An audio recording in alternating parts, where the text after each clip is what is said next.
The most important thing, I think, for players that come after me is you don't want to ever limit your imagination because people may think you're crazy, but if us as athletes don't think that it's possible to do these things, how in the world can we inspire people?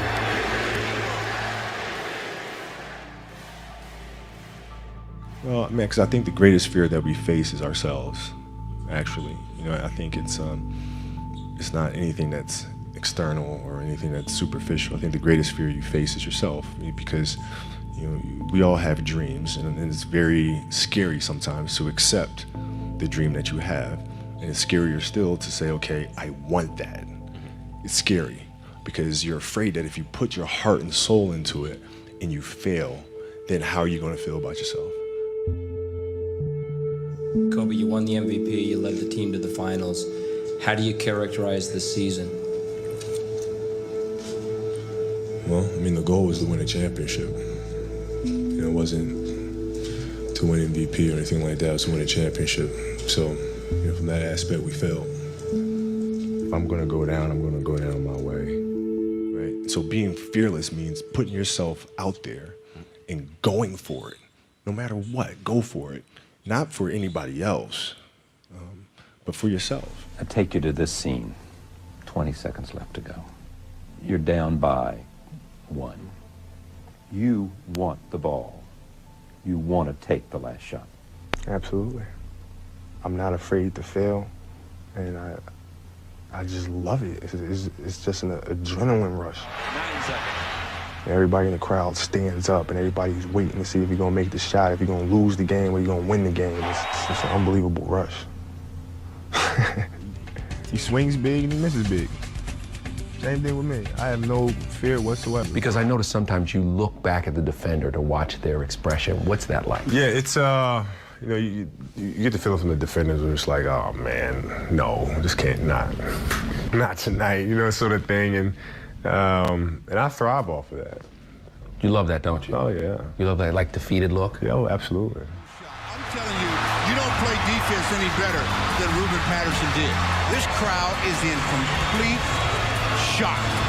Guess what? Time out. I told my teammates, I said, give me a good pick, and we're going home with a W. What I try to do is just try to be still and understand that things come and go. Emotions come and go. The important thing is to accept them all, to embrace them all, and then you can choose to do with them what you want versus being controlled by emotion. A lot of times I've seen players, even myself, when I was younger, being consumed by a particular fear, and to the point where you're saying, okay, it's not good to feel fear. I shouldn't be nervous in this situation, and it does nothing but grow. Versus stepping back and saying, yeah, I am nervous about the situation. Yeah, I am fearful about the situation. Well, what am I afraid of? And then you kind of unpack it. And then it gives you the ability to look at it for really what it is, which is nothing more than your imagination running its course, You'll have the pressure on yourself to play, to capitulate to that fear. If you play with the sense of, I want to win, then you have the fear of what happens if you don't. But if you find common ground in the middle, in the center, then it doesn't matter. You're unfazed by either, right? And that enables you to really just stay in the moment, stay connected to it, and not feel anything other than what's in front of you. So, I try to just be dead center. When we lost in the finals to the Celtics in 2008, that was a turning point. So when I sat there in the hotel room afterwards, I started thinking about that, because it's on me. If I didn't feel like my teammates were aggressive enough, that falls on me. And I had to understand what their journey was. How are they feeling as people? What are they going through? For me, it is that ferocity or that anger, rage, and I can carry that with me. Now it became, how do I instill this to the rest of my guys, to the rest of my teammates? Using the darker emotions, the anger or resentment or frustration and sadness, and using that as a weapon, using that as a form of offense. Some people are probably afraid to tap into that side of them, but it's such a powerful thing. Once they own it themselves, then the sky is the limit, because they're going to drive themselves and pull it from who they are and all of their life experiences and things that have motivated them. Matter of fact, get your hands off me. Don't touch me the rest of the scrimmage. Get your hands off me. Just start driving, needling them, right? Pushing them. What are you still waiting for a big smile out of you? You're up 2-0. What's the story? Are you not happy, or you're only half happy, or? Still to be happy about. You're up 2-0.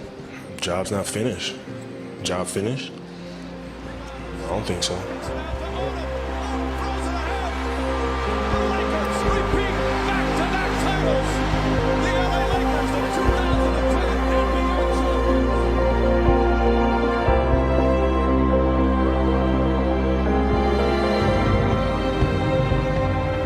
After we did that, we have a bond now that unites us forever. Forever. We have a bond that'll never be broken because the lion looked us in the face and we looked back.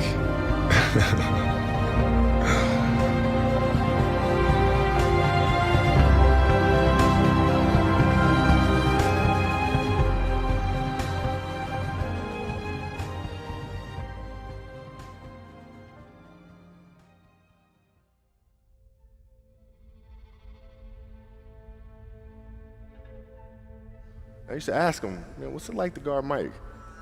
Mike? You mean Black Jesus? I'm like, what the fuck? So the level of fear that he inspired in others was insane. And, the hype of going up against Mike, it was, okay, let's go. Show me. Like, I've been watching you play my whole life. Yeah. Show me. Right. Like, I want to see this. Everybody calling you Black Jesus and all this other crap. Yeah. Like, you have to show me, man. And I would tell him, I said, when I face him, we're going to go at it. He says, oh, you don't want to do that. I'm like, what? Man, you don't know me, man. Michael's a great basketball player, but I'm Kobe Bryant. And I went out there and we went head up. And, I think his respect and appreciation for me really grew that day because you saw on the biggest stage, I didn't shy away from that confrontation. I looked forward to that confrontation. Yeah, you look forward to and, it. When I was 18, my first year, he got the best of me a bunch of times. I was right there the next play. You're not intimidating me, yeah. I'm not going anywhere. And I think he saw that level of respect because I think he was the same way at 18 years old. And that common bond is what I think, where our connection was built. Who beat you in one-on-one if it ever happened in practice? No one. All right, you once said, if you see me in the fight with the bear, pray for the bear. Right. Is that still going to be true when you come back? Yeah, Bear's having a hard time. I'm beating the Bear pretty good right now. It doesn't matter who I play. I'm playing you. Bust your ass. It doesn't matter. It's not really a thing. Yeah. Like you think about game-winning shots or game-winning free throws, and people go to the free throw line and they're nervous about it. Well, what are you really nervous about? If you unpack that, okay, you're nervous that you're going to miss the shot.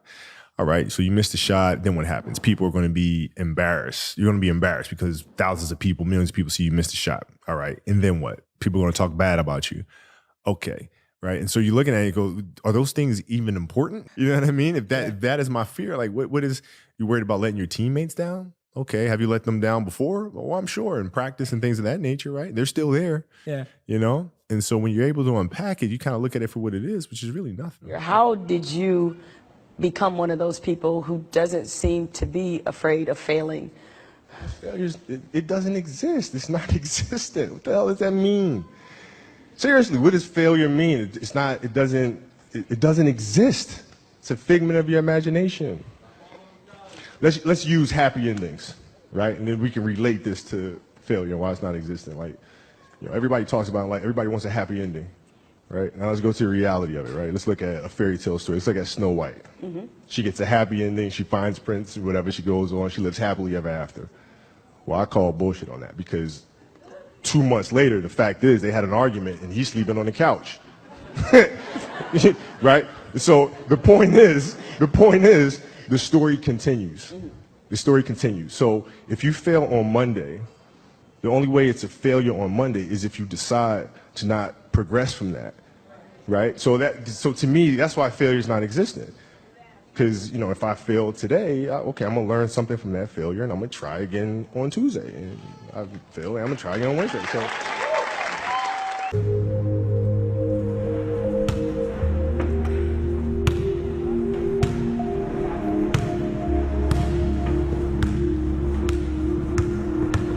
my brain cannot process failure. It will not process failure. Because if I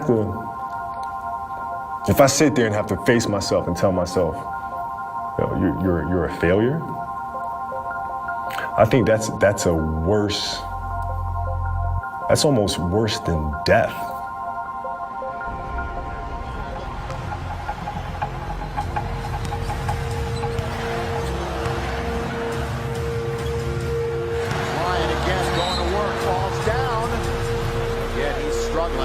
As soon as I made the move, I knew it.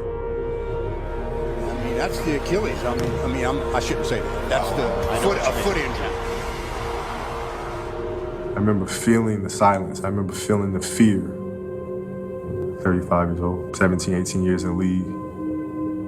Like, this could be a wrap. And that's what the silence was. It was like, this could really be a...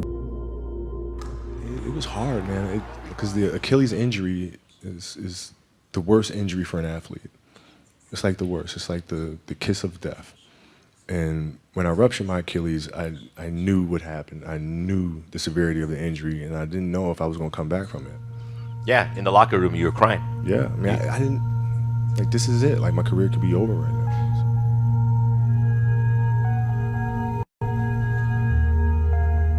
This injury was Mount Everest for me personally, because I knew what the long road was going to be. So, you know, at that point, you have to make a decision. You have to make a choice. It's really hard, man, because it's such a tedious process. And what I found helpful is to not look at the top of the mountain, because the mountain is so damn daunting. You know, it's like, right? So, like, if you're saying, okay, I'm going to climb Mount Everest, you're at the bottom of the mountain and you look up and you're going, I'm not going to climb Mount Everest, right? But if you break it down into sections, and you just one foot in front of the other, one step at a time. So instead, I just choose to focus on one step at a time. And then by the time you realize you're at the top of the mountain again, and that's how I handle all my recoveries, is just focus on the next thing, focus on the next thing, focus on the next thing. And also, you know how time flies. Yeah. Like, time goes by really fast. So like when you're sitting here in the moment dealing with the injury that's a 9-month injury, I can't do that. Yeah. But when 12 months go by, you're gonna wish you did, because it goes by like that. It goes by like that. You know what I'm saying? So that's always been my approach. It's just one step at a time, one step at a time. One day at a time. And I didn't want the injuries dictating when I retired. I wanted to control that. It's like, no, my body, sit down, be humble. Yeah, you're not telling me when I'm walking away. Right. Like, I'm gonna tell you when I'm ready to go. Well, I mean, it's one of those moments, you know, I think we all have moments like this in life where it just seems like that day is never going to end. You know, it just seems like the moment that you're in just feels like the darkest moment to you. You know, you personally feel like, I don't know if I can do this again. I don't know if I can come back, you know, and you have to issue that challenge to yourself and try to respond to it. Well, I want to start off by reading something that you wrote right after you were injured. You went on Facebook. And you posted a lengthy blog. Yeah. You know what this is? Oh, yeah. You said, this is such BS. All the training and sacrifice just flew out the window with one step that I've done millions of times. The frustration is unbearable. The anger is rage. Why the hell did this happen? Makes no damn sense. Now I'm supposed to come back from this and be the same player or better at 35? How in the world am I supposed to do that? I have no clue. Do I have the consistent will to overcome this thing? Maybe I should break out the rocking chair and reminisce on the career that was. Maybe this is how my book ends. Yeah. Maybe Father Time has defeated me. Then again, maybe not. It's 3:30 a.m., my foot feels like dead weight, my head is spinning from the pain meds, and I'm wide awake. Forgive my venting, but what's the purpose of social media if I won't bring it to you real, no image? Feels good to vent, to let it out, to feel as if this is the worst thing ever. Because after all the venting, the real perspective sets in. There are far greater issues and challenges in the world than a torn Achilles. Stop feeling sorry for yourself. Find the silver lining and get to work with the same belief, same drive, and same conviction as ever. One day, the beginning of a new career journey will commence. Today is not that day. If you see me in a fight with a bear, pray for the bear.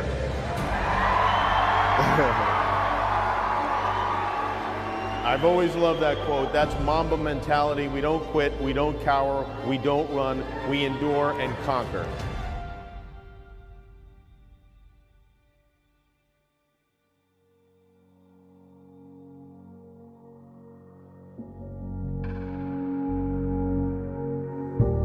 One of the most terrifying dreams for me was a dream of me being on a basketball court. Stadium's full. I'm attacking the basket, and I can't get off the ground. I can't jump. Like I'm stuck. Like I'm cemented to the floor. I was conscious of the fact that I was dreaming.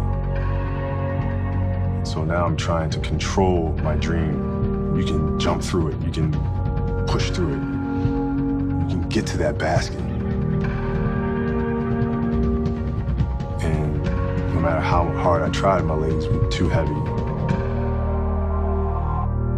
Can't jump.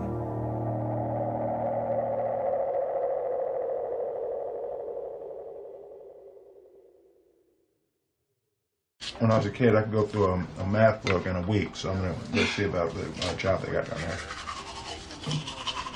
What job? Stockbroker. Stockbroker. Yeah. Not an astronaut?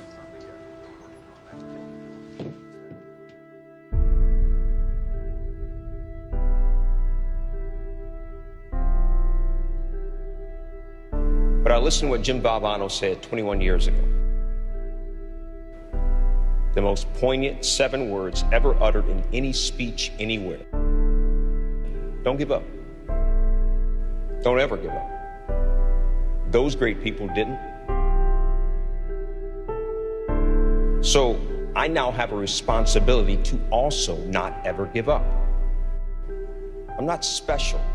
I just listened to what the man said.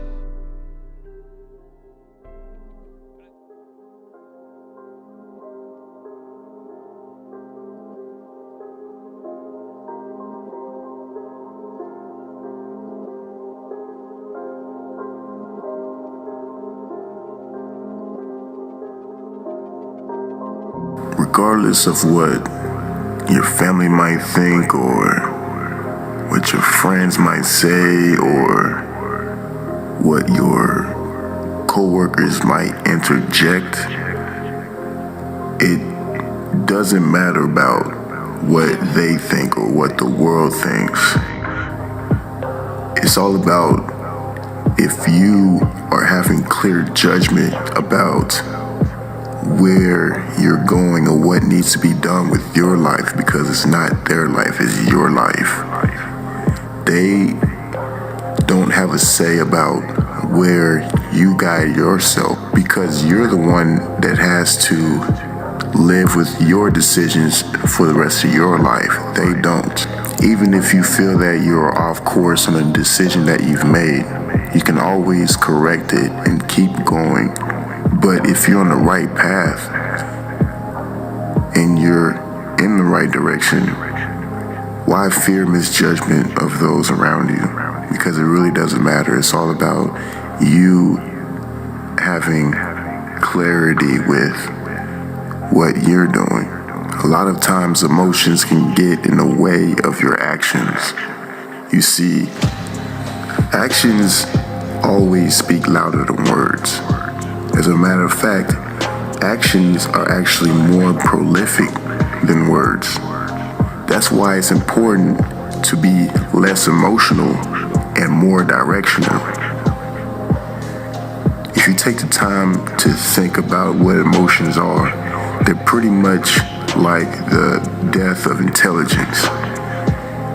You've never seen a decision made under the influence of emotions, because emotions aren't precise, and no promise ever made under emotions are ever upright. Because when you're in the moment and you have a certain emotion that takes over you and you make a decision, you could regret that decision later on.